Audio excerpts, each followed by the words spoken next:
Hi friends, എന്തൊരു വിഷയം, സുഖമായിട്ടിരിക്കുന്നേ. അപ്പോൾ നമുക്കിന്നൊരു ടോപ്പിക്കിനെ കുറിച്ച് സംസാരിക്കാം. ആ ടോപ്പിക്കിൻ്റെ പേരാണ് power of sub conscious mind. അതായത് നമ്മുടെ ബ്രെയിനിനെ കുറിച്ചാണ് നമ്മൾ സംസാരിക്കുന്നത്. അപ്പം നമ്മുടെ ബ്രെയിൻ ആക്ച്വലി 180 ബില്യൺ സെൽസ് ആയതാണ് നമ്മുടെ ബ്രെയിൻ എന്ന് പറയുന്നത്. അതിലും 100 ബില്യൺ സെൽസ് ന്യൂറോൺ സെൽസാണ്. അപ്പം ഈ ന്യൂറോൺ സെൽസ് ആണ് നമ്മുടെ ഇൻഫർമേഷൻസ് ഒക്കെ ബ്രെയിനിൽ നിന്ന് നമ്മുടെ എല്ലാ നെർവ്സിനും പാസ് ചെയ്യുന്നത്. പിന്നെ ഇതിൻ്റെ സ്റ്റോറേജ് എത്രയാണെന്ന് നമുക്ക് അറിയാൻ താല്പര്യം കാണുമായിരിക്കും അല്ലേ? നമുക്ക് പറയാം. ഇതിൻ്റെ സ്റ്റോറേജ് എന്ന് പറയുന്നത് 2.5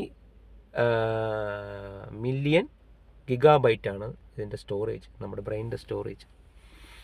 അപ്പോൾ ഈ 2.5 മില്യൺ ഗിഗാബൈറ്റ് എന്നൊക്കെ പറയുന്നത് എത്ര എന്ന് പറഞ്ഞു കഴിഞ്ഞാൽ അതൊരു 300 വർഷം നമ്മളൊരു വെബ് സീരീസ് കാണുവാണെങ്കിൽ അതാണ് അതിൻ്റെ ഒരു കപ്പാസിറ്റി എന്ന് പറയുന്നത്.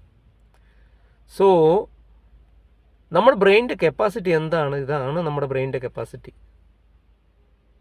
നമ്മൾ പലരെയും കളിയാക്കാറുണ്ട്, അവന് ബുദ്ധിയില്ലെന്നൊക്കെ പറയുന്നത്. ഇതാണോ കാര്യം? അല്ല, അത് യൂസ് ചെയ്യുന്നില്ല, അതാണ് കാര്യം.